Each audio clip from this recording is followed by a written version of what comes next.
Welcome, dear audience, to This Week in Clown World, the video series dedicated to reliving the events of the simulation because yes, it's really happened and no, we weren't dreaming. Well, I thought I was gonna have a bit of a quiet week with a clown break, but boy wasn't I wrong. Dead wrong with AIDS, because just as I was about to take a sponge bath, grown adults did dumb stuff again, so here we are for yet another week in Clown World. You know, like how the Soviet government are now controlling the internet. So with that out of the way, ladies and gentlemen, theys and thems, I've got my government-approved internet license, so let's waste no time and get chugging on down to Clown Planet. Alright, so remember last week when we all laughed at Jaguar Land Rover and then totally laughed at them the week before that, and then also probably the week before that as well?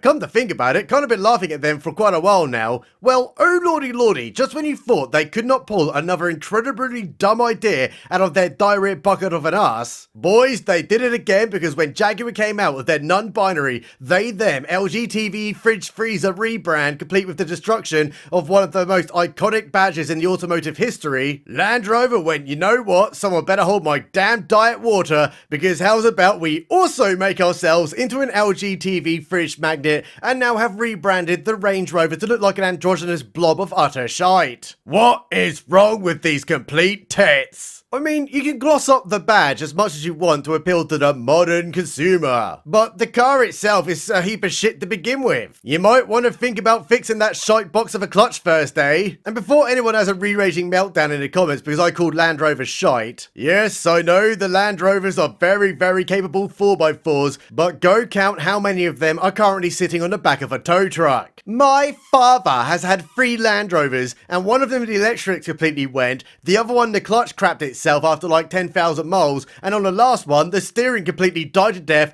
while he was driving at 60 miles per hour. Like full on no steering whatsoever. And they think a rebrand is going to fix their reliability issues. Not likely, mate. But hey, at least they aren't Jaguar, because they just set themselves on fire. Okay, that was fun. What is next? Well, while they're dying to death, Rachel from Complaints, the Soviet Kingdom's Chancellor of the Exchequer, who lied on her CV about being an economist when it turned out she was just a complaints handler at a regional bank, has had an absolutely genius idea to solve the current economic woes that have befallen our once great nation. She, as an utter genius, is going to repair the damage she has caused to the great British economy by seizing 5 billion peasant pounds worth of crypto. Well, 5 billion you say? That's great! It'll go a long way running the NHS for, oh, let me just check my notes, 9 days, or will cover about 70% of the Afghan betrayal that the Conservatives cost us for being a bunch of pussies. But you know what, this week I don't want to get bogged down by the utter retards that the peasants of this once fine lands voted into government, because thanks to them we all now have to suffer. How's about instead we talk about the totally evil far-right bigot men and what they are doing to the sovereignty of our country. Oh lordy lordy, the pain and suffering they are causing, because remember last week when a boat child with a fully grown beard broke into our country and then the government went,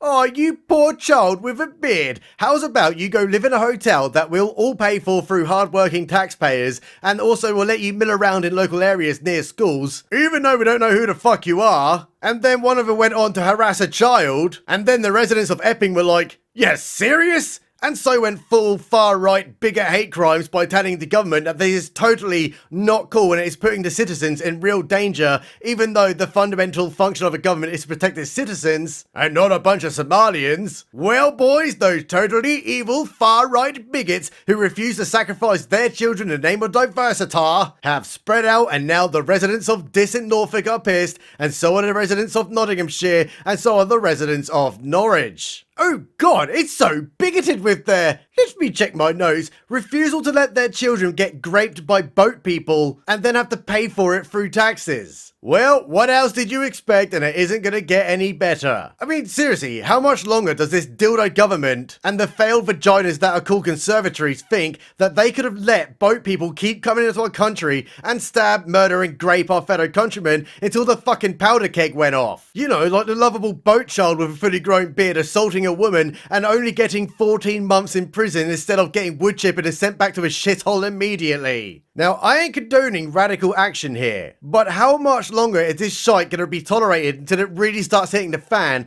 Because none of this is over, and once the protest begins, there's gonna be another one and another one. And that's when the bad actors start coming. And I personally do not want that because it will start destabilizing our country. Alright then, so we're almost at riots. We better get down to Aldi and buy some baked beans and cans of tuna ready for when it happens. Moving swiftly on then. Well, the Soviet Kingdom has now implemented its Online Safety Act, which basically means if children see hurtful things on the internet, then the host site can be fined because it hurts the children or something, when everyone knows it will be used by the government because they keep getting hurt because they're a bunch of pussies. I mean, come on, they say they want to protect the children online, but at the same time keep importing unknown boat people who keeps harassing them. What an utter clown shithole this is. But something else also happened with this bill, and I'm afraid to say to my fellow British peasants, if you thought tonight you were going to have a cheeky chicken neck strangle, you know, after the missus has gone to bed, not so fast. Because you now need a license to do that as well. Yes, as part of the online safety bill to protect children, adults who want a girthy bowl rub will now have to register an account and have their IDs verified, or they're not getting in. Yep, you heard that right, there's going to be a database of every British wanker on the internet. Oh lordy lordy, what will we all do now? Oh wait, never mind, apparently you can just download the Opera browser and it has an inbuilt free VPN. Boy, I sure hope children don't work that one out, or they would have defeated the entire Soviet Kingdom's government by just downloading a free browser with a free VPN. Yeah, this is what happens when boomers try controlling the internet. Everything has a workaround. There is no license needed. Who cares? This is a failed state anyway. But if you thought the week was already pretty shite, well, suddenly it got a lot worse here because Ozzy Osbourne died just weeks after his farewell gig,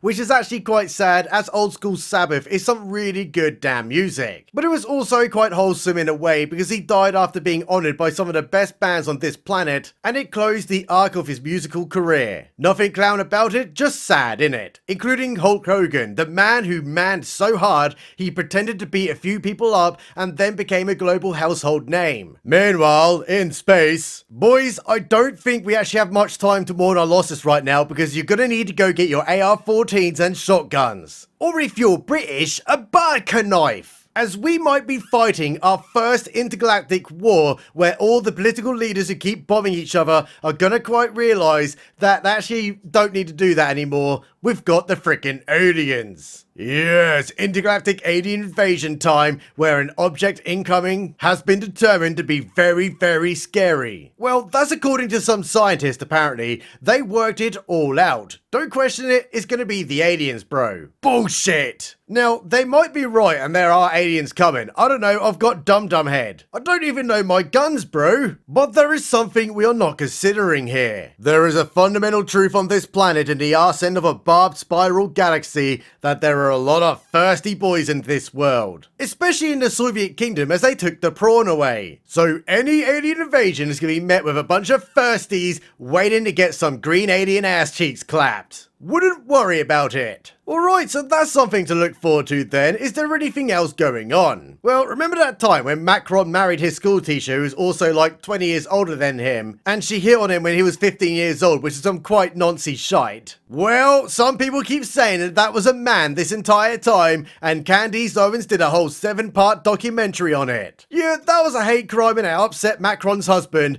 so much that Candace Owens is now getting sued. What? You're telling me a French bloke in a dress is going to sue an American? Well, I did not see that in my baguette bucket this morning. I guess they didn't read the American law, because not only do those dirty tea-dumping traitors have freedom of speech over there, but to also be guilty of defamation, you've also got to prove that there is malintent, with known deceits and lies. But little did Frenchy man realise, Candace Owens literally believes that's a bloke in a dress, so good luck proving that one.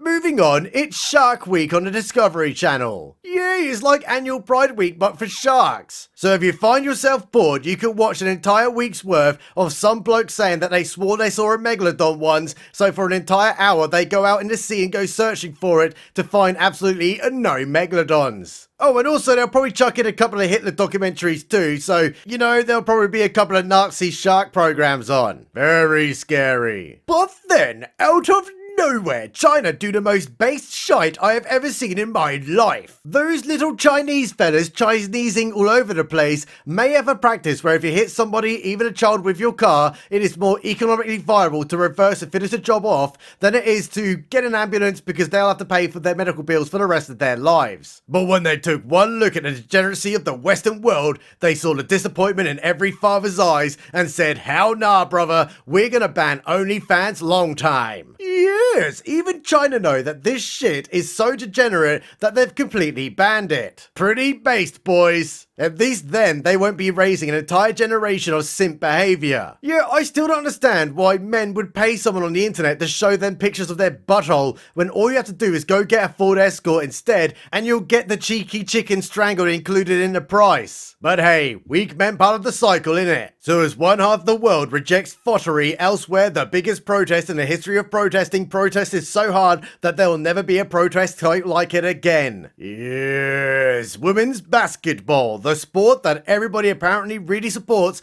but for some reason never watch. Because those tall ass women, and yes, they're actually women this time with all the gibbly bits, are making their voices heard that they want equal pay like the dirty bigoted men get. You know, get paid loads of money even though the entire women's basketball sport loses millions of dollars per year and gets subsidized by the men's teams. So if they want a fairer system, they should be paying to play in the sport, not the other way round. But obviously, this is just yet another example of Gibbs. Give them all the money because men get the money too, while not comprehending the fact, and I don't really mean to be mean here, but women's sports just isn't very good. I tried watching women's football once and I almost died laughing. And then I found out they also lose at non-league sides, would have to go up against male school children. No one is saying women can't have their league and enjoy their sport and thrive in their field, but you cannot demand people watch it and then pay you money that doesn't exist. Unless it's mud wrestling, boy don't I love that sport.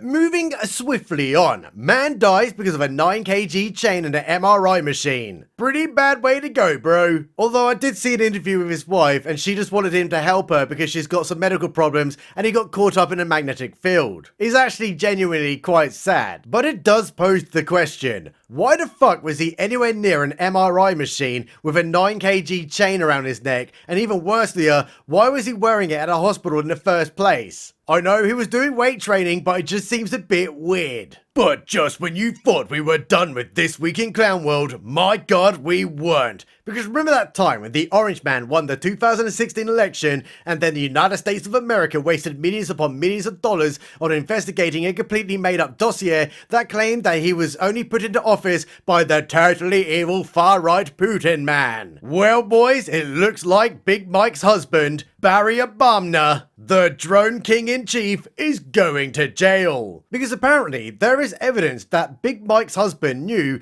that this was all horseshit to begin with and also wanted to help Hillary Clinton by deceiving the voters, so authorized the hit job. Oh boy, isn't that coming back to bite him in the ass. So in classic orange fashion, the President of the United States of America got on his internet and started memeing. Yeah, I think everyone realizes that this entire thing is a distraction tactic, right? Just so happened to drop this drone nuke right at a time when the orange fanbase are rightfully pissed that the Epstein files are getting covered up. Get the fuck out of here! If this is real, which to be honest I can quite believe it is, because again, we know Hillary Clinton lied, go out and arrest Obamna then. Stop memeing it, go and do it. And then also release the Epstein files.